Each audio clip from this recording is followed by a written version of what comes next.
Nakita mo na ba ang iyong doppelganger?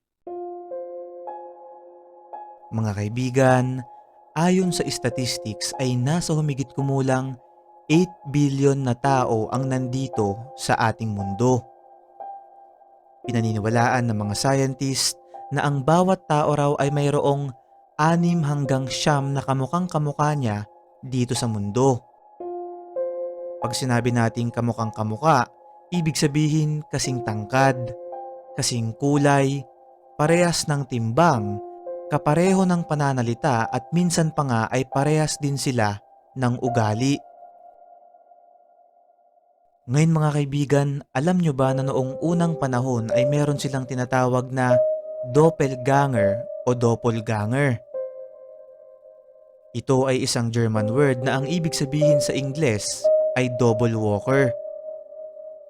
Para sa mga hindi nakakaalam, ang doppelganger ay isang paranormal phenomena kung saan pinaniniwalaan na ang mga doppelganger daw na ito ay nilikha ng demonyo. Kapag nakita mo raw ang doppelganger mo o yung taong kamukhang kamuka o kaparehong kapareho mo, ay may darating na kamalasan sa iyong buhay. Ang paniniwalang to ay nagsimula noong 16th century kung saan nagkaroon ng napakaraming reports patungkol dito na nakakita raw ang mga tao ng isa pang tao na kamukhang kamukha nila pero hindi naman nila kilala o kaano-ano.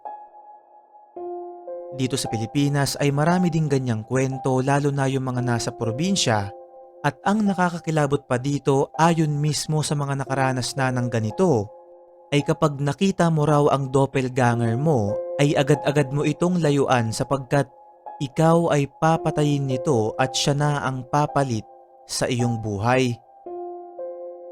Talaga namang mapapatanong ka sa iyong sarili habang tinitignan ang mga kasama mo sa bahay, mga kapamilya, kamag-anak o kaibigan kung sila pa rin kaya ito o ang nakakasama mo ay ang kanila ng doppelganger. Kung titignan naman natin ang scientific perspective patungkol dito, sinasabi nilang kapag nakita mo ang iyong doppelganger ay huwag ka agad matakot sapagkat maaari na ito lamang ay isang form ng dissociation.